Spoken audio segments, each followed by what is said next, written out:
የሩሲያ ጦር ወደ ዶንባስ መገስገሱን እያፋጠነ እንደሚገኝ የሀገሪቱ መከላከያ ሚኒስቴር አስታወቀ። በፈጣን ግስጋሴ የተመራው የሩሲያ አጥቂ ኃይል ክሪሴ ሌማን ከተማን ነጻ መውጣቱንም ተናገረ። የአሜሪካ ውጭ ጉዳይ ሚኒስትር ማርኮ ሩቢዮ ከሩሲያ አቻቸው ሰርጌይ ላቭሮቭ ጋር ከተባበሩት መንግስታት ድርጅት ስብሰባ ጎን ለጎን ለ50 ደቂቃ ማውራታቸው ተሰምቷል።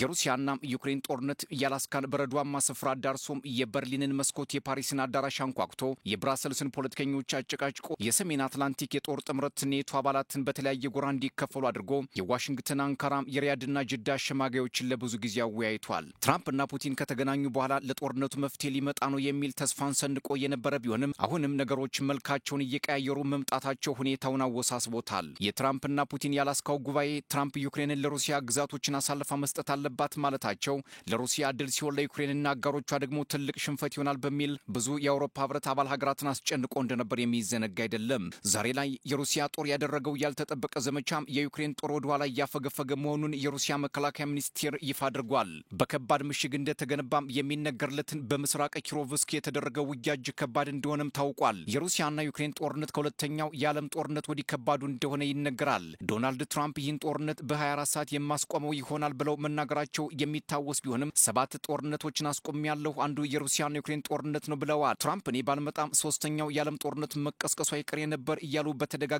መናገራቸው ይታወሳል።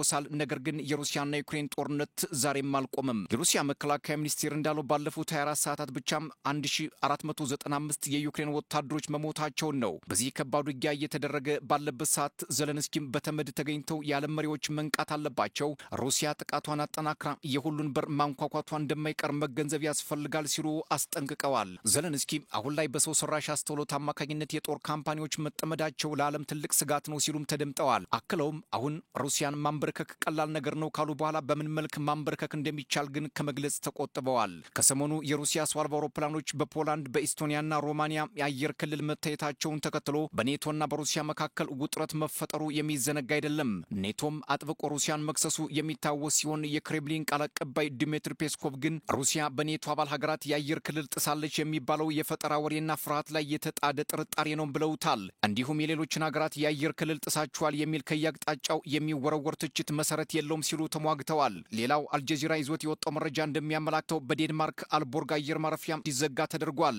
ሌሎች 3 የአየር ማረፊያዎች መዘጋታቸውንም የኮፐንሃገን ባለስልጣናት አስታውቀዋል። ምንም እንኳን የተቀናጀ ጥቃት መድረሱን ቢናገሩም ጥቃቱን ማን እንዳደረሰው ግን ከመናገር ተቆጥበዋል። አንዳንድ ግምታዊ መረጃዎች ግን ጥቃቱ በሩሲያ እንደተፈጸመና ሞስኮ የኔቶን የመዋጋት አቅም እየለካሽ ነው በሚል ድርጊቱን እያራገቡት ይገኛል። በቅርቡ ሩሲያም የፖላንድ ኢስቶኒያና ሮማኒያን የአየር ክልል ጥሳለች በሚል የኔቶ ክስ መቅረቡ የሚታወስ ሲሆን ሩሲያም የምትታማበት የአየር ክልል ጥሰት አድማሱን እያሰፋ ወደ ሌሎች ሀገራት መሸጋገሩ እንደማይቀርና ይህም ወደ ግዙፍ ጦርነት የማምራት ምልክት እንደሆነም የፖለቲካ ተንታኞች እየተናገሩ ነው። ምንም እንኳ ከክሬምሊን የሚወጡ መረጃዎች ማስተባበያ ቢበዛባቸውም ሩሲያም የአየር ክልል እየጣሰች ነው የሚለው ጉዳይ በፖለቲከኞች ዘንድ ጥርጣሬንም እየጫረ ነው። ባለፈው ማክሰኞ የአሜሪካው ፕሬዚዳንት ዶናልድ ትራምፕ የሰሜን አትላንቲክ የጦር ቃል ኪዳን ጥምረት ኔቶ አባል ሀገራት የሩሲያም የጦር ጀቶችን የአየር ክልላቸውን የሚጥሱ ከሆነ እርምጃ ከመውሰድ መመለስ የለባቸውም ሲሉም ተደምጠዋል። የአውሮፓ ህብረት ኮሚሽንም የሩሲያ ተዋጊ ጀቶች በኔቶ የአየር ክልል ከታዩ ከማጥቃት እንደማይመለስም ዝቷል። ዛሬ ላይ በዴንማርክ የደረሰው የአየር ማረፊያ ጥቃት ማንም ኃላፊነቱን እንዳልወሰደና ምርመራ እየተደረገ ነው ሲሉ ባለስልጣናት መግለጫ ቢሰጡም ከዚህ በፊት ከነበሩት የፖላንድ ኢስቶኒያና ሮማኒያ ተሞክሮች አንጻር ግምቶች ወደ ሩሲያ እያዘነበሉ ነው። በዚህ በሰሜናዊ ዴንማርክ 4 አየር ማረፊያዎች ላይ የተፈጸሙት ሆነ ተብሎ የተቀነባበረ በቅድ የሚመራ ጥቃት ስትል ኮፐንሃገን ጉዳዩን አውግዘዋለች። ሌላው አናዶሉና ዘ ኢኮኖሚስት እንዳስነበቡት የአሜሪካ ውጭ ጉዳይ ሚኒስትር ማርኮ ሩቢዮ ከሩሲያ አቻቸው ሰርጌይ ላቭሮቭ ጋር ከተመድ ስብሰባ ጎን ለጎን ለ50 ደቂቃ የቆየ ውይይት ማድረጋቸውን ነው። ነገር ግን ሁለቱ ሚኒስትሮች በምን ጉዳዮች ላይ እንደተነጋገሩ እስካሁን ድረስ የወጣ መረጃ የለም። ዶናልድ ትራምፕ ከዩክሬኑ ፕሬዚዳንት ቮሎዲሚር ዘለንስኪ ጋር ተገናኝተው ዩክሬን ግዛቶቿን ማስመለስ ይኖርባታል ብለው መብረቃዊ የሀሳብ ለውጥ ማምጣታቸው በሞስኮና ዋሽንግተን መካከል ውጥረት መከሰቱና የክሬምሊን ባለስልጣናት የዋይት ሃውስ ፖለቲከኞችን እየወቀሱ ባሉበት ሰዓት ላቭሮቭና ሩቢዮ መገናኘታቸው አሁንም ዋሽንግተንና ሞስኮ ከመጋረጃ ጀርባ እንዳልተቀያየሙ ያሳብቃል ሲሉ ፖለቲከኞች ይናገራሉ።